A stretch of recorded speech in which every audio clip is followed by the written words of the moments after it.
The Black Ice Chronicles massive. I'm sitting here with Ben from Soul D Licious Seasonings. So how you doing today, man? I'm great. Feeling great. Okay, so what's your background in food preparation? Let's start there.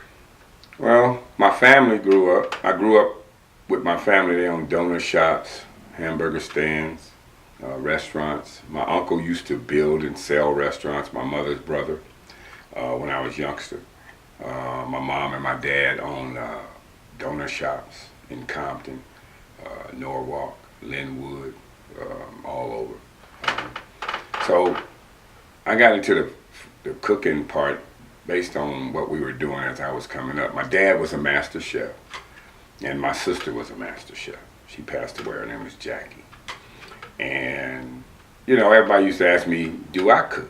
Well, I was trying to run everything. I wasn't trying to cook nothing. So then I decided to start cooking because I wanted to run businesses. I wanted to be that guy that put them out there, you know, and make them grow. Because I guess I was fascinated behind my uncle. And my uncle, I mean, it didn't matter. He was like in Pico Rivera. He built a Mexican restaurant. He's Hungarian, right? And he built a Mexican restaurant from the ground up and sold it, you know. And that was in Pico Rivera, California. And then he went to Linwood and built El Grande, another Spanish restaurant, which was on Long Beach Boulevard in Cedar. Mm-hmm. And he sold out. And then he had a donut shop he named after my auntie. Her name was Lil, and it was called Lily's Donuts. And it was one in Compton on Rosecrans and by Rosecrans Elementary School, right next door. Then there was one in Norwalk on Rosecrans and Studebaker. And he ran those for years. And I mean, he used to always be on me, you know, because his son, my cousin, you know, being a Hungarian and everything, you know, and I'm black, you know, my mom's Hungarian, married to a black man, and he's Hungarian and all that, you know, and I'm my mom's only son, and I was his only nephew, you know, period. I was his only nephew in the entire world, you know. He wanted me to be something, you know, and I guess it was because I was black, and he didn't want, and we were living in Compton, and he didn't want his sister's, you know, son, the person he could talk about, you know, to be a negative on the family background. So, you know, we did what we did, and I kept pushing, and he didn't understand that I admired him for all of that, you know, in the food industry. So I just kept on dealing with, working with my father and my mom in their restaurants and in their donut shops, and learn how to bake donuts, learn how to cook food. My father used to, you know, get us up at 6:30 in the morning every morning with breakfast. You know, I stopped eating meat when I was 13 years old, so that was kind of hard for me as a child, trying to tell and convince my parents that I don't eat meat. One time I had to sit at the table for almost 5 hours and told me I couldn't get up until I ate it. Well, you know, it got green by the time I got ready to get up, so he wasn't going to let me get sick. I was going to let it just go on and die out, you know. So after that, I decided when I got old enough, I kept having this fascination with hot wings. So I went to Atlanta, took my ex-wife home. To her mom. No, excuse me, back up. I took my ex-wife's mom home to Atlanta. And I went to Underground, and then I went over to College Park. And it was at night, you know, and I was driving around just trying to look at Atlanta because I'd never been there before, you know. And I saw this parking lot. And all these cars in this parking lot. And there was this one trailer, a white trailer, sitting in the middle of this parking lot. And they were selling hot wings. And I mean, they were doing like 50 hot wings for $15 and all that kind of stuff. And it was, I mean, that's all he sold was hot wings with hot sauce. That was it. He didn't sell fries with it, he didn't sell nothing, just straight up hot wings. And was making a killing. So when I came back to LA after dropping her off, I wanted to open up a hot wing spot. So I started off with 1, 2 sauces, stuff like that. Then I thought back when I was a youngster, used to go to Sizzler all the time. You know what I mean? And when we used to sit in there, you know, you would put different things on chicken. This is before I quit eating chicken, okay? And I would put nacho cheese on chicken. I would put salsa on chicken. I would put gravy on chicken, because that's what they had in the Sizzler. And when I thought back to that and I got into the hot wing business, I thought about all those different sauces I used to create, and it tasted good to me, so I figured, hey, put them out there again, see what happens. So I came up with, over years, 40 sauces. Okay, started off with like a butter garlic, a broccoli cheese, a chili cheese sauce, a southern smothered gravy. Everybody tripped off the southern smothered gravy because it was tasting so good. And then I had a chili cheese hot wings, which nobody ever heard of before. That was, you put fries, and then you cover it with cheddar cheese, and then you put the wing drumettes and the wingettes on that, and then you smother that in chili, you know, and then you put that cheddar cheese on top of that, and it was really good, you know. And I had turkey ground chili. I made sure that everything was healthy. I've always worked in a healthy type of situation because of my parents. They always had diabetes, high blood pressure, and I wasn't eating meat. So basically it was more or less, I'm watching everybody body deteriorate or change or whatever. So I wanted to, the salt content was high all the time, and you know, it's just not good for you. And the sugar content. So over the years, I kept thinking about that and thinking about that. And so gradually I dropped this, or I stopped doing that, or I stopped eating this and I stopped eating that. Apparently everybody thought that I had the strongest willpower in the world, you know, because I was able to just cut it off. Just like when I had started smoking cigarettes when I was 11, you know, and I quit when I was 20, cold turkey, you know. My son was born, he was 6 months old. He was laying in his baby crib. I was standing over him, had a cigarette in his hand, you know, and he was looking at the cigarette. Then he looked at me. Then he looked at the cigarette, and that was the cue right there. It's time to quit. You know, I don't want him to do it. Even though he's almost 40 years old now and he smokes cigarettes. It only helps for a while in the younger adult age. You know, when they become adults, they do what they want to do. So, but back into the business of food, when I opened up a hot wing restaurant in Inglewood, I started catering for KGLH radio, you know, and everybody knew me there. But Cliff the Body Winston was the disc jockey for the morning show with Janine Hydell. I had opened up my restaurant. I went down there. They asked me to be Bachelor of the Week. So I go on radio, and I become Bachelor of the Week. Well, I had more faxes and emails than anybody, and a week later they shut down Bachelor of the Week. I guess I overloaded their circuits, you know. And that's real talk. That's not even a joke, you know.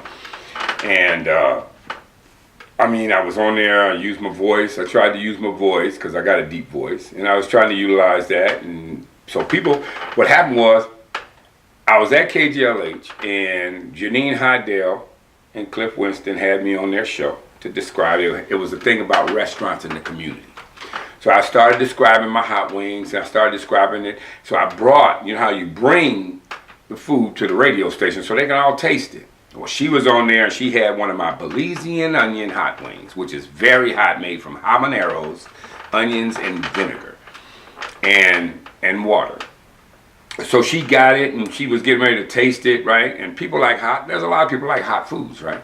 So she bit into the hot wing, and she was like, ooh, this is good. This is so great, right? So before I went to the radio station that morning, I sent half my crew home, which I only had 6 employees. So I kept 3 of them there to get ready to open up for when I left the radio station. We didn't open up till 11 o'clock. The time I was at the radio station from 9 to 10 for that 1 hour. So when I left there at 10 o'clock, I went back to the restaurant, which is up the street. So when I got there, I'm standing in there and I'm doing what I do every day, you know, get the hot wings ready, get the deep fryers nice and hot, and setting out all of my stuff. And my manager come walking out the back of the restaurant. And she looked, and I seen a look on her face, you know, and she was looking at the front door. So I'm trying to figure out what's going on. So I turned around, there's 125 people standing outside my door. Couldn't wait to get in to taste them hot wings that I was talking about just an hour ago on the radio. Radio is powerful. I didn't know it. When you're sitting there, just like we're sitting here in this interview thing, you know, you don't know who's going to see it. Thousands of people may see it. You put it on YouTube, a lot of people go like, wow, you know, that's interesting. And you find over 1,000 people hitting it, wanting to see it because they find what your story is about is interesting. So that's what happened with the radio. And I had bought, I guess, around 15, 20, 40-pound cases of chicken wings that day, earlier that day before the thing. Because I figured I would get a few people in. I had sold out of chicken wings by 2 o'clock in the afternoon. They were calling into the radio station talking about, oh, Big and Juicy Gourmet Hot Wings, he closed down at 2 o'clock. He ran out of food, you know. In my way, that was a good thing. 20 cases of 40-pound cases of chicken wings, oh yes, I ran out. And was happy with that almost $15,000, $20,000 in my bank account. You know what I mean? I was happy about it. I mean, but like I said, with radio, television, it sometimes don't go over on a positive level that you see as a positive level. You see the positive in it by you made the money. But the negative that was in it was I ran out of chicken to all of the other people that wanted it. So in a way that was like losing and winning at the same time. So, you know, it picked back up, you know, after that. About 2 weeks went by and it was still people coming, but people were still going off of what had happened about me running out of chicken, you know. So I made sure from that day on that I would always keep chicken available. I had my chicken house that had my wings for me, always have me 10 cases waiting, you know, at all times, right? So I can just have them delivered, or I can run over there and grab them when I get down to a case or 2 cases, right? So that was an experience for me, showed me a lot of things. I moved the restaurant from Inglewood. It was right there on Century and Hawthorne in Inglewood, called Big and Juicy Gourmet Hot Wings. I moved it after 5 years of being in that same location, working with KGLH, working with Hollywood Park, working with the Hilton down the street. They used to let me, the Sheraton let me put my hot wing menu in their room directory. Okay. And nobody ever done that before because they had restaurants inside Sheraton, the one by the airport. And I had it in there. And I was so proud of that because I was getting calls from people coming in town. They see the hot wings, and that was a real good kicker for them, and I had good prices. So they would call me, and I had bicycles delivering up the street. You know, people, some on mopeds, some on bicycles, cars. So that was a good business, and that's how I was able to make over almost $500,000 because it was a good, lucrative business. Well, you know, we all run into bad business partners. And that's what happened. So I had to move my business from Inglewood to Las Vegas. And that was to the Hop nightclub here. I went into the Hop nightclub and I just brought out like 11 of my sauces. It wasn't going to be a big deal. So I brought out 11, they loved them. My top sauces, which I told you, the butter garlic, the broccoli cheese, and all those. And the broccoli cheese, everybody loved it because that was like a broccoli cheese sauce with cauliflower, carrots, and broccoli. You know how that medley go. And we put the sauce on it, and it was really good, and everybody loved that whole concept, right? So when I came here and I got into the Hop nightclub, it was going good. Carlea, the Queen of Flow, is the one that got me in there, and Galaxy Glenn.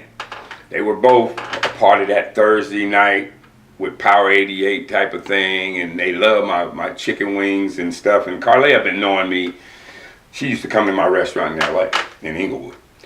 So she had been knowing me for 20 years. You know, so she the one told me, hey, come up here, get in this restaurant, get in this club, and, you know, this is where we're at, so we can blow you up like that. And I was with it. But at that time, there was a guy that ran the radio station named Sherman Rutledge.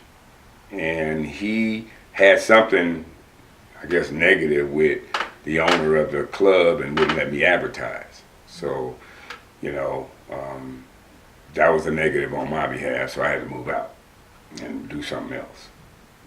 So I had to go get odd jobs and things like that. But in my heart, I was always in the food business.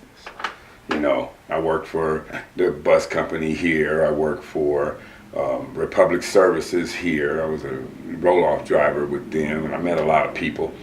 So when when I had stopped working for Republic Services in 2003, because of the fact that I had left, because what happened was that when I was driving the trucks, roll-off trucks, I had a simulated heart attack, which was actually acid reflux. I was eating so much. I was weighing almost 400 pounds. I was a big boy. And the cholesterol and all that got to my body. You know, I was eating crab legs, because my sister used to work at the Excalibur. She passed on since then, but she used to work at the Excalibur. And the sous chef knew me. So he would come out and give a brother some crab legs or some lobster tails, and now all that cholesterol in that is high cholesterol. So I was driving to go dump a compactor. I rode graveyard, and I was driving to go dump a compactor at the Paris Hotel. And on my way to the Paris Hotel, after dumping the compactor, taking it back, all of a sudden I got chest pains in my chest.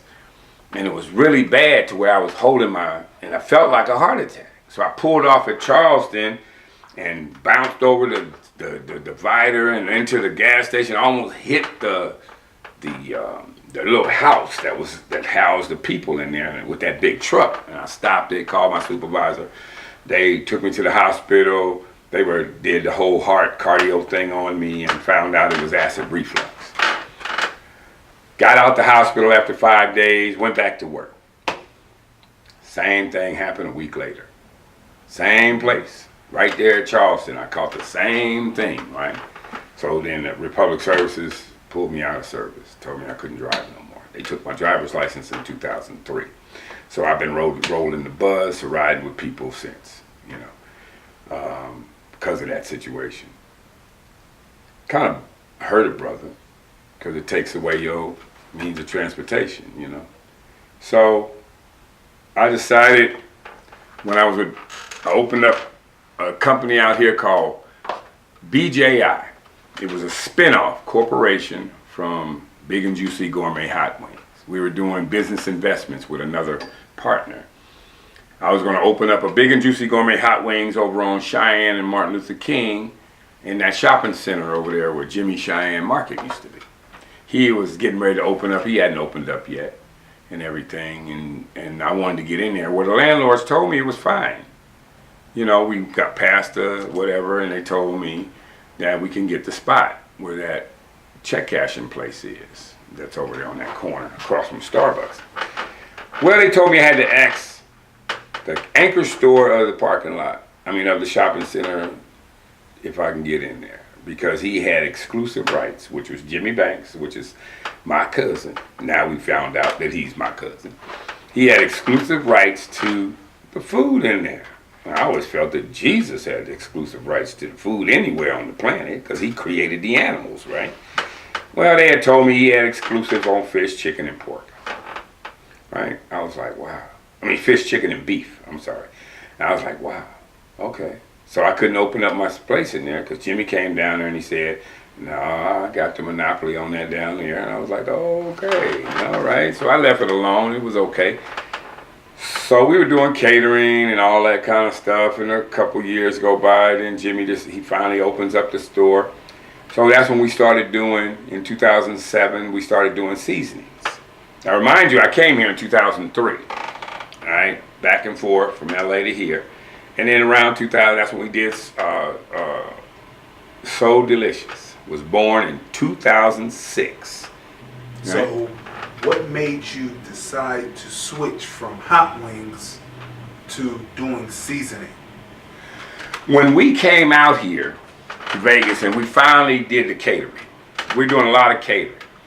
People kept asking, what is it that you guys are putting in your food that make it taste so good? All right? So I broke it down. From the hot wing business, from my mom and them having donut shops, and me being in the food industry for a while, I knew how to break down components. I knew how to break it down to grams and ounces and things of that nature. And because, you know, everybody cooks, and it's measurement that makes the flavor.